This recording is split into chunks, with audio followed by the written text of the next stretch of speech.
Hello, everyone. I'm Dayamudra Dennehy. I'm the Distance Education Coordinator at City College of San Francisco, and I'm so happy today to be interviewing Anna Mills. Anna Mills is a professor of writing at the College of Marin. She's also taught at City College of San Francisco, and she's an OER textbook author, among other things.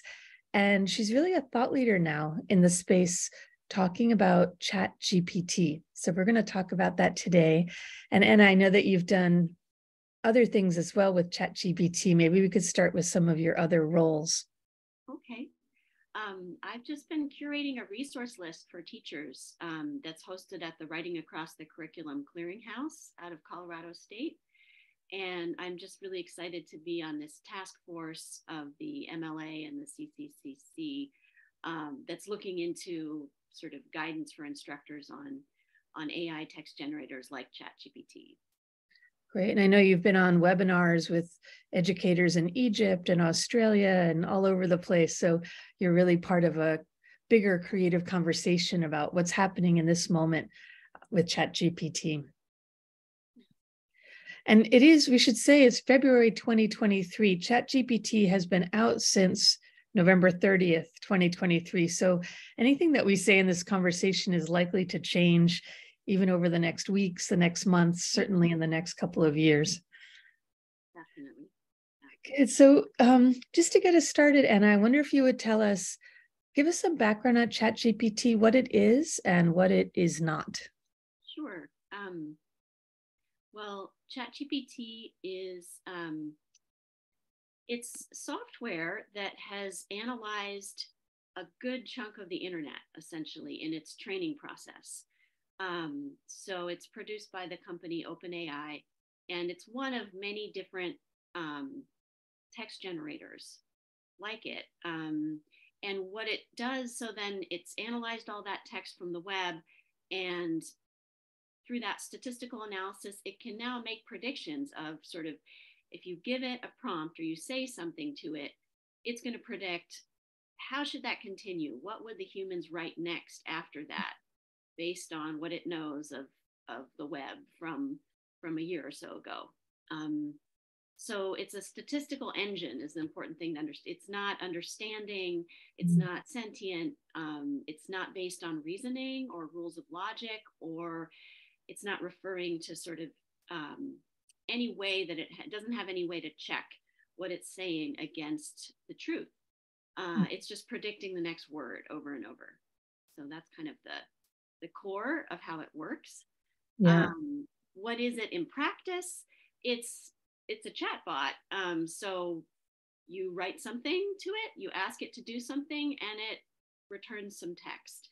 And the text that it returns is not copied from another source, but it is based on all that data of human writing from the web that it analyzed, sort of loosely based on that. Yeah.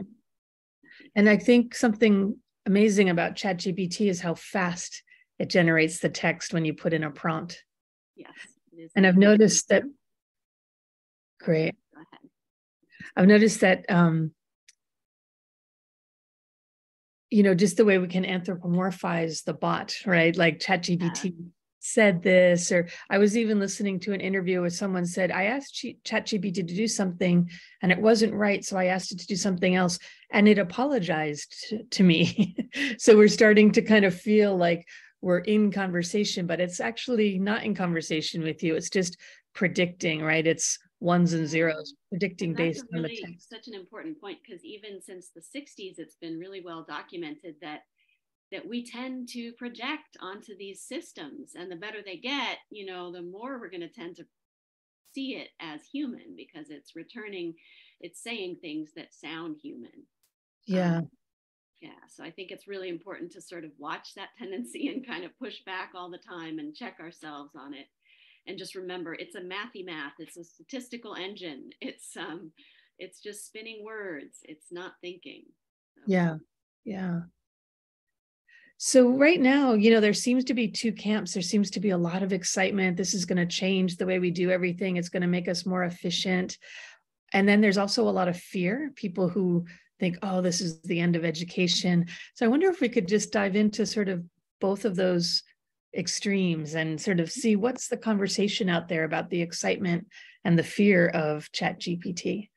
Yeah, I wanted to share this word cloud from a workshop that I did with the National Academic Integrity Network of Ireland. And, we had over 200 people participating in this word cloud, just asked to say, how are you feeling about the impact of ChatGPT on education? And, you see this incredible mix, and I've done this a couple times of, worried and excited and curious, right? So, and I think that people are feeling both of those things at once often, or Yeah. they're going into camps of I'm mostly excited or I'm mostly panicked, right? And I just think it's been really important for me to watch my emotional reaction and all the ambivalence, and how that's part of the interaction and how we shape policy and how we decide to use or not use the tool. So I just think it's really important to acknowledge and notice those dynamics because they're very real and powerful. And continue to talk to each other and not get too polarized, I hope, along those lines, because I think most people have some combination of those feelings. Yeah. Yeah, I think you're right. And I think as we, have meetings and set policies of just kind of pausing and just sort of thinking, okay, what's coming up now? How am I feeling about this? Because that's actually part of the conversation. I know in one of the articles that you've written, you talked about sort of having a crush on ChatGPT, but your big love is actually the writing process. And I was thinking that the ChatGPT is almost like, the addiction of swiping right on a dating app, versus true love or something, right? Yeah, it's really interesting. It definitely has this kind of hypnotic quality. It made me kind of have this adrenaline surge when I first discovered it. And, I do find it really fascinating. And I do think it has some legitimate uses, or language models do. And yeah, I would agree that there's that addictive quality, but then we want to return to the human, to where we find meaning, and where we seek to create meaning ourselves. Yeah. Really thinking about writing, and as educators, the role of writing in our courses, the role of original writing. And this video is actually for educators. So I'm wondering how how we are thinking, how the field is thinking about pedagogy right now. I think all of this kind of tests our pedagogy, what we want students to produce, how we assess that, what we're delivering in our content. So I wonder what you're thinking, just as a fellow educator, in terms of our pedagogy. Yeah, I mean, I think that certainly there's a concern that that there could be learning loss, that students could misuse this technology, that it could end up substituting for the writing process that we've assigned because we think it's going to help students learn, right? So there's that fear, and I think that that's a really complex discussion. But one thing that is really clear to me is that there's one answer that's not very controversial, and it's always good to focus on, which is that the more students understand the purpose and are engaged with the purpose of the writing that they're doing for our classes, the less likely they are to misuse a ChatGPT or any other sort of help resource, or source of plagiarism. So just that returning to focus on that engagement, and with that, the trust that we have in our relationship with students, the way we make the course engaging for students, and also the way we talk about writing and why we're assigning writing in particular rather than some other form of assessment.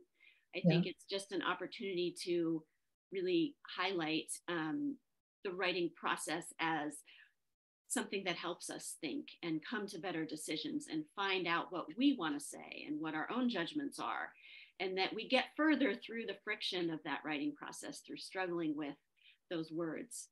And so that's why we're assigning it, so that our students have that experience and that practice with the critical thinking that writing encourages. Yeah. Yeah, you know, I started playing with ChatGPT and I was really stuck on a presentation I was designing, and I went to ChatGPT. It helped me get started. And then it was very funny. I had this feeling of like, I don't really want to use that tool. I really want to be in that space of being a little bit lost and searching for the idea. And it just made me think like I really love writing, and I love that space and even collaborating with other people. So I think that as educators, that's what we can bring, our own love for writing, our own engagement with that process. And I mean, to be honest, you can really get any content anywhere right now. You can get it on YouTube, you can get it on the web, you can get it on websites. But what we bring as value is that human connection, right? And that relationship and that sort of supporting students in the process of learning. That's something that you can't get from an AI tool or from, you know, a video or a website, that there's that relationship, like you say. Yeah, absolutely. And I know that's a focus in your teaching, and that's been inspiring to me. Um, and I just keep thinking about how we can help students have more of that wonderful experience with writing, where it takes them somewhere they wouldn't have got otherwise, Mm-hmm. in their own thinking and in finding their own voice. And so, just looking for ways to emphasize that, and to encourage them to reflect on what they're getting out of that writing process and watch their own process. Yeah, I mean, I know that for myself, I'm in writing groups and be able to share my writing with other writers when it's imperfect. You know, I'd never give something like, okay, this is finished, but it's a process. And so even encouraging that relationship among students of a community of writers, that they're sharing their imperfect work with each other, giving each other ideas, that they, I think this is one of the things that we really landed on in our conversations, was writing as a process. You know, it's not just an end result that you get a grade, but it's something that you're sort of working on. Yeah, and that's another thing we can emphasize in our pedagogy that I think, writing instructors often focus on, but other instructors who assign writing often might feel they don't have time. But just to assign steps in the writing process, all the way from, say, collaborative annotation of a text that they're going to write about, to various brainstorming strategies, to outlining, to drafts and peer review and editing, and then maybe some reflection on the process as they turn it in, so that that becomes, we're recognizing that as part of the work. That's the practice that is part of the coursework. It's not just about the words that are submitted at the end. And that's what writers do. Professional writers have editors, right? Professional writers write drafts. Professional writers struggle and are in writing groups, and they go through all of that. So sort of nobody is outside of that circle of the process if you're really engaging with writing. Mm-hmm. So something else we've talked about, I really love your thoughts on pedagogy. And then it's also not only for students, but for us as educators, really building our critical AI literacy. You know, like, what is it? How do we use it well? What does it do? What does it not do? And you've had such great thoughts about building this critical AI literacy. And I think this is what sort of opens the conversation up. I wonder, and I also think, you know, it's important to have librarians in on this conversation, and students and instructors from across disciplines. But what would you say about, you know, how we can do that, build the critical AI literacy? Yeah, I mean, I think that, even if we think that students maybe don't need to use or shouldn't use ChatGPT, I think that it's also important to recognize that, this is now part of the set of tools that are available and maybe even common in the writing environment going forward. So it's not going away. It's being used in many professional contexts. Students are hearing about it. And I think I feel this sense of like, they're going to be looking for some guidance and to understand what this is and how they should situate it. They're going to be looking to us. And so I think that it can become part of the way we teach digital literacy and information literacy, as you said. It makes so much sense for it to be integrated into that because it's, it's going to be increasingly ubiquitous. Mhm. So I think that, we can start pretty simply, and we can do this collaboratively with students so that we're acknowledging that we are learning about this as we go. And I think that, one way to start is by introducing a short video or a short reading that describes what ChatGPT is and what kinds of problems come in its outputs, what its limitations are, the fact that we get sort of fabrications or made up facts that sound plausible from its outputs. We get errors, we get made up sources, we get bias that's Mhm. based on the training data. There's bias in the websites that it was trained on, and there is bias in the outputs. It's not neutral at all. Mhm. So I think it's important, for students to know that as they interact with this kind of AI and in their lives, right, and in their academic work as well. So we can introduce that through some readings or videos, and then we can consider, developing exercises in class that might combine some learning outcomes with sort of showcasing the nature of this kind of AI and some of its pitfalls. That's just a direction that I think we can explore. But I think the place to start is through sort of openness of, let's acknowledge this is out there, and let's learn a bit about it together. Yeah. And I think there's a lot of energy and interest in that. And there's a lot of openness, as teachers that we can bring, where we don't have to have all the answers, but we can certainly, frame a discussion about it. Yeah, I've started putting together a guide with videos and articles, websites, and the only problem is that every time I find a guide, they have their own list of resources, and then I read those articles and they lead me to another list of resources. So there's Right. just so much being thought about. It's very exciting, but I think also just starting small, and I think noticing too our tendency as educators for this, when you're a hammer, everything looks like a nail. So just sort of like, oh, they're cheating, we're going to not allow ChatGPT. But I think the fact is, it is out there, like you say, and it's going to keep evolving. I mean, we already have Google, we have Grammarly, we have Wikipedia, all these things, and more AI text tools are going to be developing. So I actually feel myself as an educator really coming in humble and thinking, I actually don't know what this is. So I'm learning, I'm curious. There are things I like, things I don't like. How can I stay in conversation with my students and also with my colleagues? I think these conversations among educators are pretty exciting right now. I've really enjoyed watching you and your webinars, speaking with educators from all over the world, across disciplines. And so people are coming at it from very different, there's sort of no one answer, right? Yeah, and we need each other, and we need that discussion, because it's quite complex, and there's not, one simple path forward, I think. And so I think it's an opportunity for us to sort of do some soul searching Yeah. and be curious about it, and also be watchful. Yes, it's out there and it's going to be, but we might still want to create spaces and learning activities where we're asking students not to use it, Mhm. because we think that's best for their learning. So I think that we can approach it skeptically, approach the technology skeptically, but still with curiosity. Yeah, and I think, holding all of that. So, this tool, it's out there, it's interesting, there are things it can do, having conversations, and also really still talking about academic integrity. So what do I expect in my class? What do we expect as a college?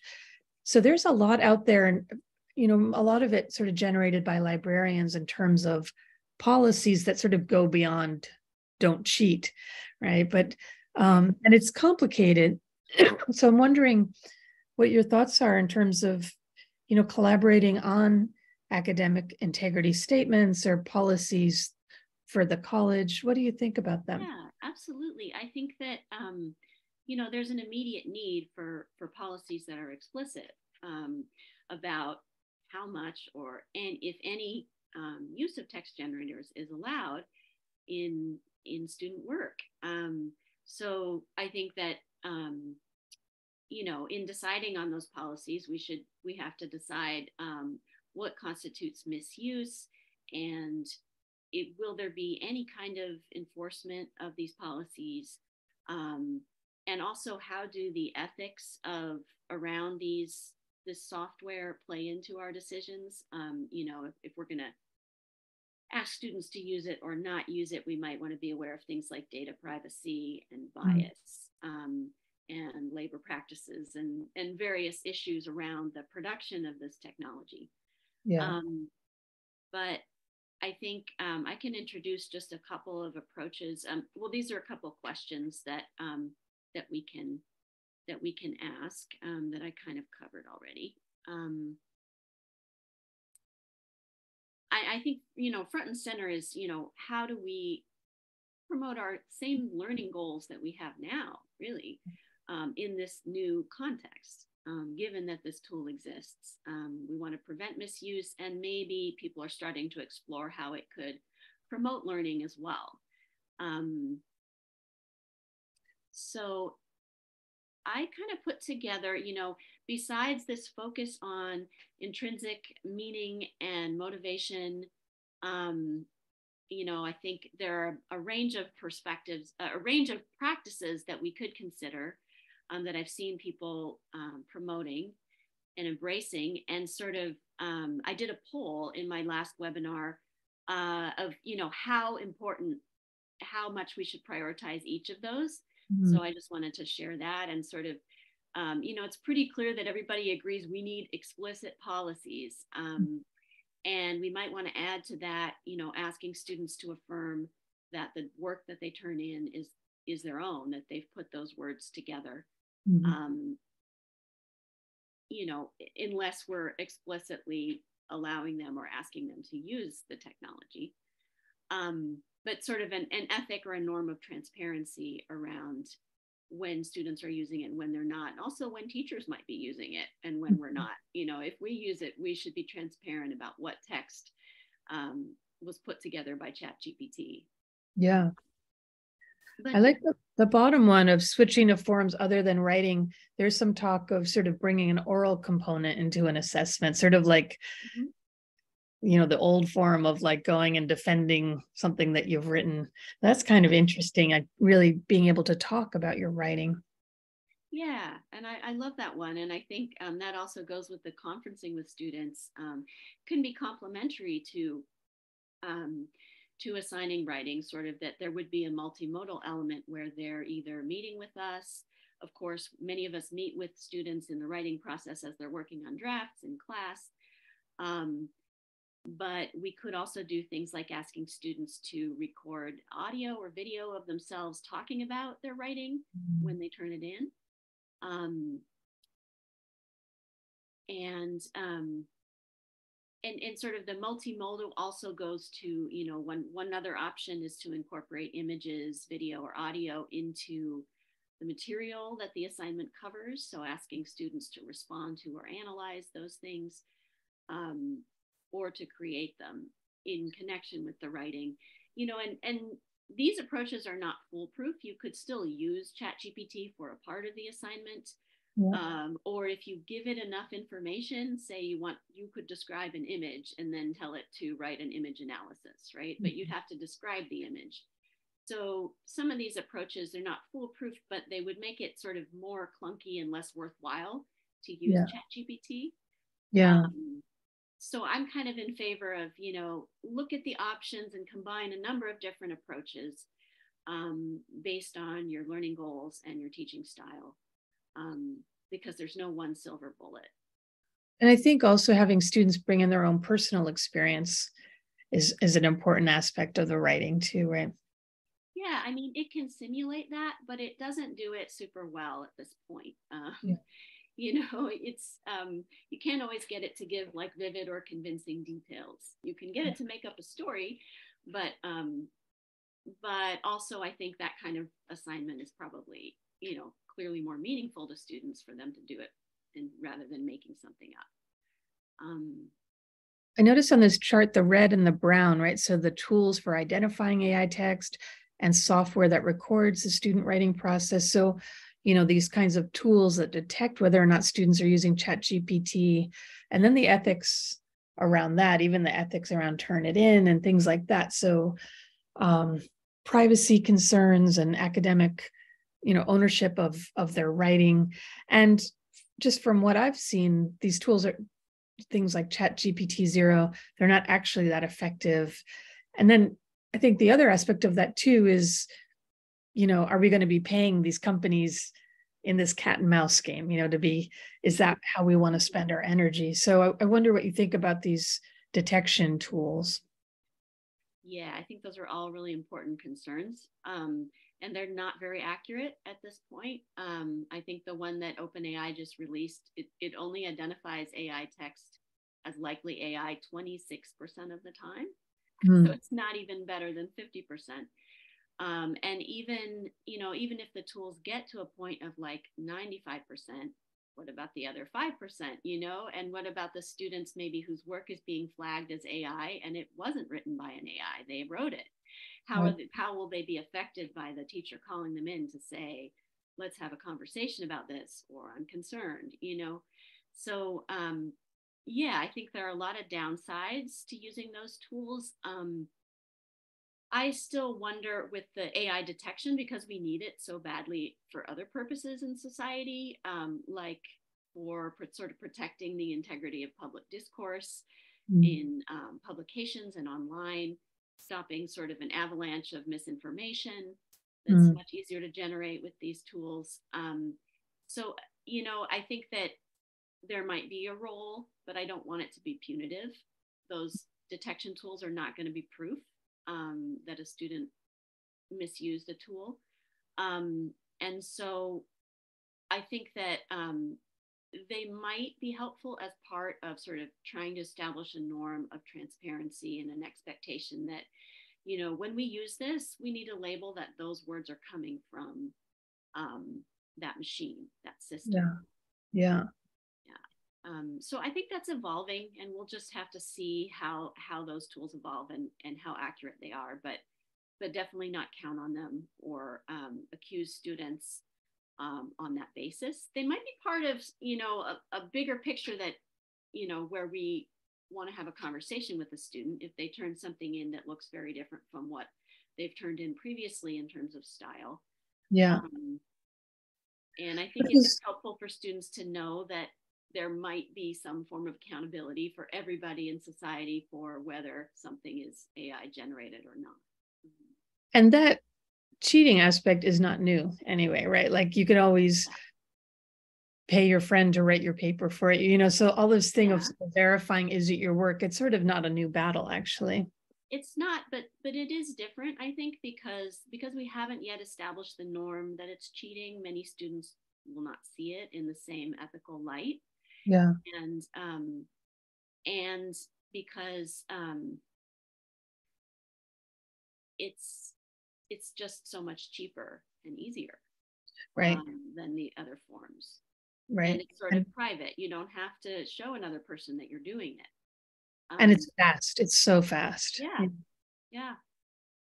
And it's becoming people's go-to in many workplace situations. So it's sort of accepted in some environments in society. So I think it's a real concern. And I think we do need to be proactive in establishing that norm of transparency. And yes, we should really watch out for a punitive approach or an invasive approach, like Proctorio. I would not advocate going towards some kind of invigilated writing process, because of that's been shown to be ineffective and biased, and it's a privacy violation. But there might be a place for in-class writing, which is some supervision to complement out-of-class writing. I would hate to see all out-of-class writing be banned, because that's where we develop a longer piece, and go through those different steps in the writing process. But there might be some place for, brainstorming in class and then taking that and reflecting on it, transforming it at home. But that still encourages the student to be engaged with the writing on their own, without the tool. Yeah, so many good things to consider, kind of an ongoing conversation. Well, any other thoughts you want to share about the tools for educators? Yeah. So I have this resource area. There's a bit.ly AIwritingEDU that you can go to, and there's a real kind of a lot of links in different categories. If you want to read some beginning articles, or if you want to dive deeper into sample policies or how you might use it in the classroom, or concerns about bias and labor practices, or there's also a set of sample academic essays that I generated using these tools, so you can sort of get a flavor if maybe you don't want to play with it. My partner says, no, I don't have the emotional energy for that. I don't want to do it. But he still wants to know, the basic quality of what it produces. So if you want to kind of browse, like, here's what it tends to produce at the moment, in response to some typical academic essay prompts, that's in the resource area as well. And I think my message would just be, yes, this is a big deal. And let's sort of be gentle with ourselves as we try to wrap our heads around it, and sort of turn toward each other for those discussions. And we'll just have to, we can be an active part of how this is going to evolve, for our students and for education. I love that. I think that's a good note to end on. Let's be gentle with ourselves and turn to each other. I think that's where all the answers are. Well, thank you so much, Anna. This was so interesting. I always learn so much talking to you, and I appreciate your generosity in sharing all your wisdom with us. Well, it's been wonderful to have this conversation with you. Good, thank you.